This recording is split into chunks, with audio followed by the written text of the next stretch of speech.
ვაგრძელებთ პირდაპირ ეთერში საუბარს. ჩვენი საუბრის თემა არის აგრარული უნივერსიტეტის თვის ავტორიზაციის შეწყვეტის საკითხი. გმადლობთ, რომ გვიყურებთ. ჩვენი გადაცემის მეოთხე და ბოლო ბლოკის სტუმრები არიან ბატონი გიანოდია, მშვიდობის, დემოკრატიისა და განვითარების კავკასიური ინსტიტუტის თავმჯდომარე, თეოხატიაშვილი, კინომცოდნე, ირაკლი საღინაძე, სცენარისტი და დათო კოზირიძე შემცხვარეთ აბუბას ავტორია და მწერლად მოგიხსენია მწერალი. კითხვას ბატონი გიასგან დავიწყებ. პირველ შეკითხვა ბატონ გიასთან მექნება.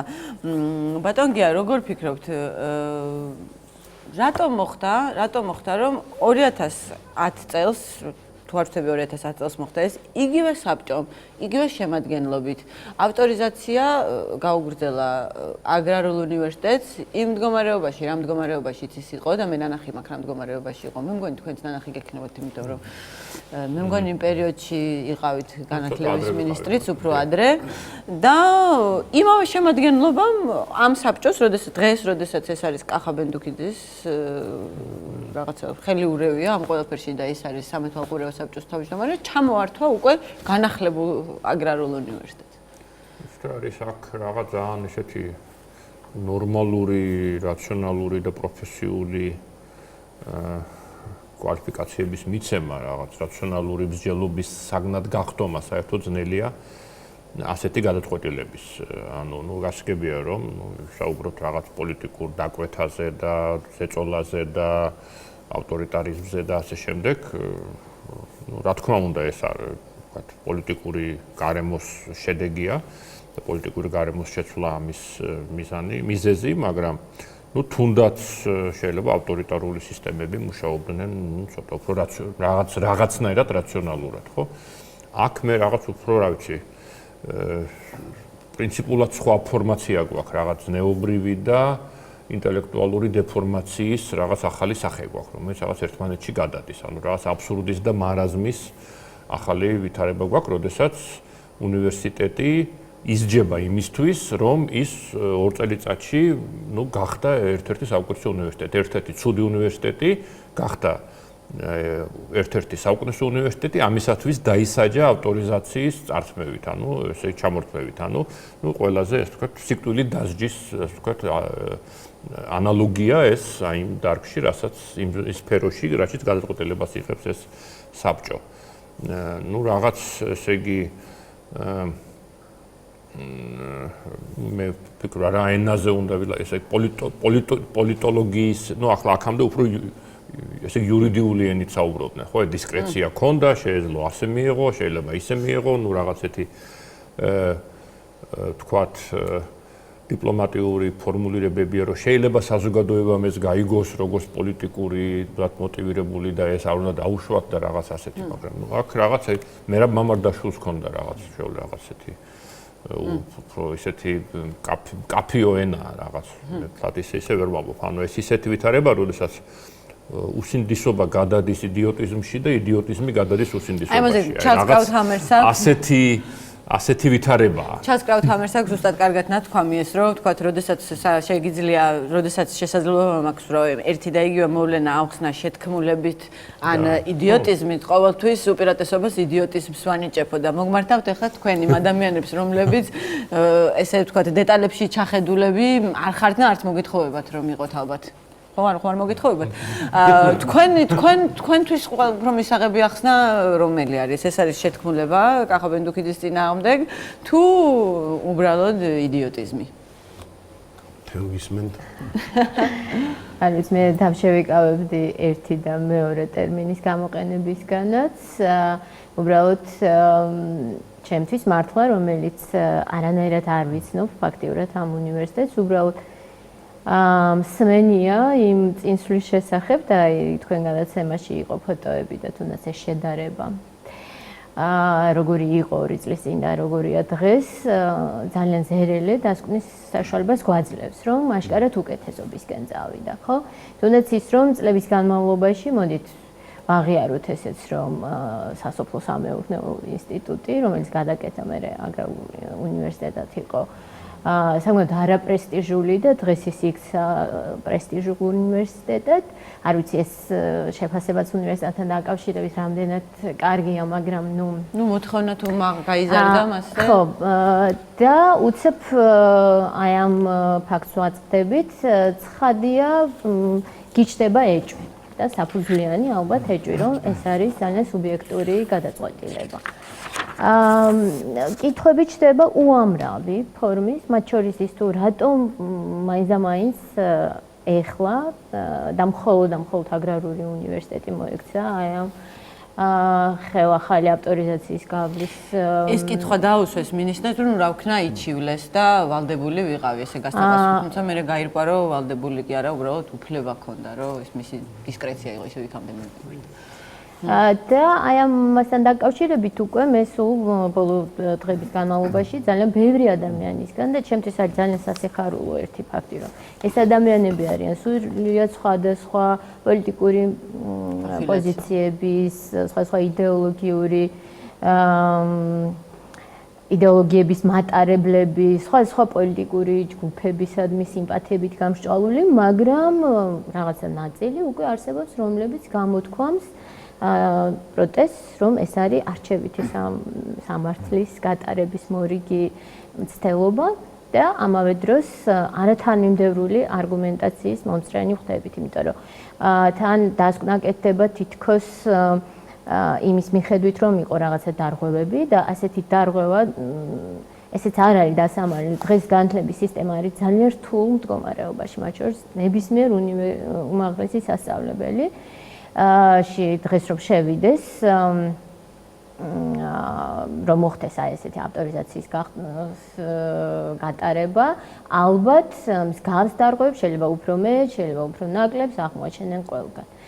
და რატომ კიდე გავიმეორებ აი ეს ვადებს ეს თქვენ რომ რატომ მოხდა ესე რომ აგრარული უნივერსიტეტი გახდა ესეთი ხელი შემშლელი თურმე აი ამ არ ვიცი საგანმანათლებლო რეფორმისთვის თუ მისი წინსვლისთვის მაგრამ აი ამ დარღვევების პარალელურად თქვათ მისი მომხრეები სვამენ ამასეთ კითხვებს რომ თავის დროზე ბენდუქიძემ არასამართლიანად შეისყიდა ან და მაგალითად დღეს კითხულობდი კიდევაც აქ წამოსვლამდე რომ ერთ-ერთ წერილს ირაკლი კაკაბაძისა რომელიც წერს რომ 600 სტუდენტი უსამართლოდ გაათავისუფლეს და ამიტომ ანუ ისიც არ არის ჩამოყალიბებული რის საფუძველზე ხდება აგრარულ უნივერსიტეტთან ბრძოლა ხო ამასთან დაკავშირებით კახამ პასუხები გაცა უკვე ვთქვათ იქ 600 სტუდენტზე როცა იყო საუბარი არათანმიმდევრულია და ეს გამოკვეთილი ეს მხოლოდ ამ უნივერსიტეტთან დაკავშირებით არა, იგივე იქნება დაჭერები, ვთქვათ, ხო, როდესაც ერთი ჩამოყალიბებული მყარი პოზიცია არ არსებობს და რაღაც არის, ვთქვათ, ოფიციალური არგუმენტი და მე მუდმივად უწევთ ხოლმე ამისი შელამაზება, ან რაღაცა სხვა უფრო მყარი არგუმენტებით შეფასება და ასე შემდეგ. ისე რომ ეს მე ამას უფრო ერთი პროცესის ჭრილში განვიხილავ. დიდი მადლობა თეო, დაგიბრუნდებით ცოტა ხანში ირაკლი. მე ვიტყოდი რომ ეს არის იდიოტური შეთქმულება.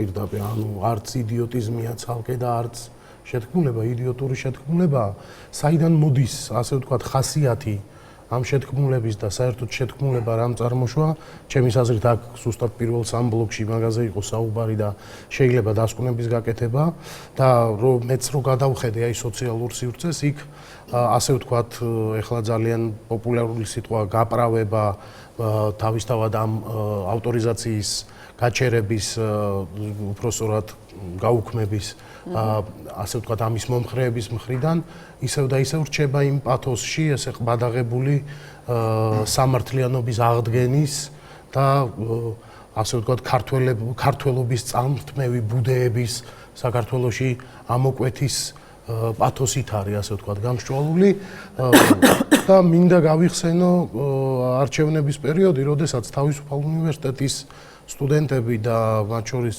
აგრარული უნივერსიტეტის სტუდენტები თავისუფლად დადიოდნენ საკუთარ სასწავლებლებში ქართული ოცნების მაისურებით, ვინც ამ პოლიტიკური ძალის მომხრე იყო და მათ არ ამგონია რომ რაღაცა შეზღუდვა ქონოდათ ამ უნივერსიტეტებში და იმ ადამიანებს, რომლებიც დღეს ასე ვთქვათ, мотиваციას საკუთარი ქმედებისა მორალურად ამარჯვენებენ იმითი, რომ ეს არის ბენდუქიძის მიერ შექმნილი რაღაც ასე ვთქვათ, ანკლავები, ტვინის გასარეცხი საამქროები, სადაც მომავალ ანტიქართველებს ვამზადებთ. მათ საპასუხოდ უბრალოდ მეტყოლებს ყველაფერი, რაც ჩვენ დღეს ვთქვათ, მოვისმინეთ, ვნახეთ, ის ფაქტები, რომელიც წარსულში გვინახავს და ზოგადად ის რომ სიბნელე ცუდია, ამაზე მე მგონი კამათი არ შეიძლება და თუ ქართველობა მოგვიწია თუ ქართველობა სიბნელეა და რასაც ბენდუქიძე აკეთებდა თავისი ინვესტიციებით განათლებაში, საიდანაც მას მოგება არ აქვს, ეს ზუსტად ვიცი და ცნობილი არის, მაშინ მე მინდა რომ ქართველებს წავართვა ქართველობა, თუ ისინი თვლიან რომ ქართველობა სიბნელესთან არის ასოცირებულია იმ ვთქვათ სოფლის მეურნეობასთან, როგორც დღეს გავალთ ნებისმიერ ჩვენგან შეუძლია ვთქვათ ბებია ბაბუა მყავს სოფელში, რომელიც ისე შუა საუკუნეებრივი ასე ვთქვათ მეთოდებით ეწევა თავის მეურნეობას და შესაბამისად არის მშიერი ხშირ შემთხვევაში, აი ეს რო შეიცვალოს, ამას ებრძვის ეს უნივერსიტეტი, რომ ადამიანებმა ისწავლონ, მოიპოვონ სარჩო და გააკეთონ ეს გაცილებით უფრო მომგებიანად, უბრალოდ ეს ასე ვთქვათ ათოსი სამართლიანობის აღდგენის და ქართულობას გვართმევენ არიქა გადავრჩეთ თორე იუდა ბენდუქიძე დავღუპავს, არის ასე ვთქვათ იდეოლოგიური ფუნდამენტი ამისი. შემდეგ ზუსტად გასაგები ხდება, საიდან მოდის შეთქმულება, ეს არის ანტიშეთქმულება, ასე ვთქვათ ბენდუქიძის შეთქმულების წინააღმდეგ და იდიოტიზმი ამ შეთქმულების შინაარსის მდგომარეობს იმ ზუსტად იმ ბნელი ტვინების მიერ დამუშავებული იდეოლოგიისა, რომ ვინმე ამ ქვეყანაში ვინმეს ართმევს თავის ნაციონალურ გრძნობებს, იდენტობას, ტრადიციებს, თუ ასე ვთქვათ, უკარგავს მომავალს და ცდილობს რომ გადააშენოს ეს ქვეყანა და გახადოს დასავლური ტიპის დემოკრატია. დიდი მადლობა. თათო დაახლოებით იგივე კითხვით და მოგმართავ შენს ვთქვათ, რამდენად სამართლიანად გეჩვენება თავად აგრარული უნივერსიტეტის წარმომადგენლების ბრალდებები იუსტიციის განათლების სამინისტროს მისამართით, რომ ეს გადაწყვეტილება, საბჭოს გადაწყვეტილება, გასაგებია რომ საბჭო დამოუკიდებელი ორგანოა, მაგრამ მაინც განათლების სამინისტროს ფარქვეშაა ეს, იყო პოლიტიკურად მოტივირებული. რამდენად დამაჯერებლად გეჩვენება მათი ბრალდება? იცი რა, მე ცოტა დეტალებიდან გამოვალ და შორიდან შევხედავ ამ ამბავს და აღნიშნავ იმას, რა რეზონანსი მოყვა ამ ამბავს საზოგადოებაში, ანუ რაზე კამათობს ხალხი. მაშინ, როდესაც ყველგან ხომ თემ სოფლიოში რაღაც ფაქტებზე ადამიანები თანხმდებიან, მაგალითად იმაზე, რომ 2x2 არის 4, მაგაზე შევთანხმდით და ესე კომპლექსავით აწყობენ ჭერში, ხო, ამ ფაქტებს, ესე ვითარდება ცივილიზაცია. ჩვენთან ეს ფაქტები არის გამქრალი და მნიშვნელობა აქ არა იმას, რაზეა ლაპარაკი, არამედ იმას, ვინ ამბობს ამას. თქვათ, თუ ნოდარი იძახის, რომ 2x2 არის 3, ნოდარის მომხრეები ამბობენ, რომ 3-ია. გივის მომხრეები იძახიან, რომ 5-ია. ანუ ჩვენ ვერ თანხმდებით იმაზე, რაც არის ჭეშმარიტი. კი, მაგრამ აი თითქოს თეო ამბობდა და მეც დამრჩა ესეთი შთაბეჭდილება, რომ აგრარული უნივერსიტეტი აქვს ყოველ შემთხვევაში პოტენციალი, რომ იქცეს იმ თემად, რომელიც გააერთიანებს თავიდან ეგრეც იყო, მაგრამ ერთი დღე რო გავიდა, ეთყობა თავიდან დაიწყო ეს მღელვარება. რაც შეგეჯდებით, ორი ჩემი აზრით ძალიან კარგი წერილი გამოქვეყნდა.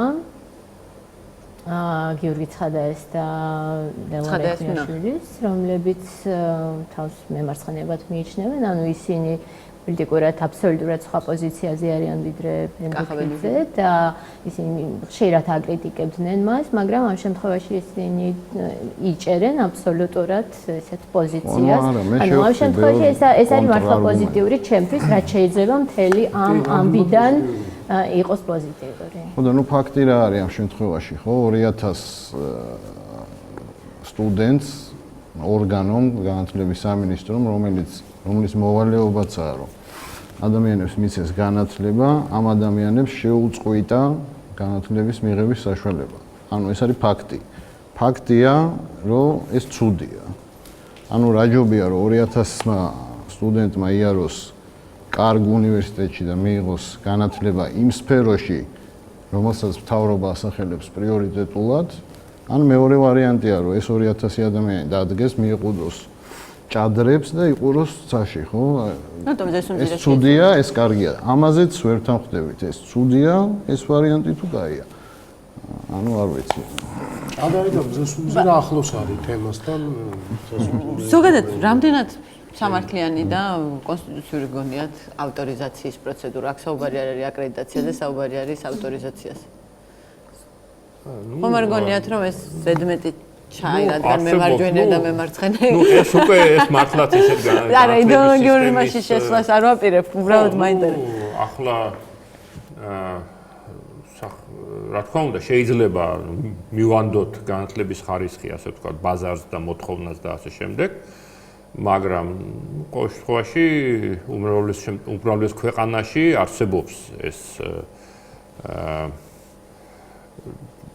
ვარაუდით ანამწყარი იმისა, რომ რაღაცნაირი, ასე ვთქვათ, სტანდარტებზე აკადემიურ სფეროში შეთანხმება უნდა არსებობდეს ამ საზოგადოებაში და ეს შეთანხმება რაღაცნაირად უნდა იყოს გაფორმებული, ასე ვთქვათ. შეიძლება ეს შეთანხმება იყოს რაღაც საზოგადოების დონეზე გაფორმებული, ვთქვათ, კოლეგების მიერ, რას ნიშნავს კარგი განათლება, რომელიც ისეთი დიპლომი, რომელიც დიპლომობს, მაგრამ იმ ქვეყნებში განსაკუთრებით, სადაც ასეთი საზოგადოებრივი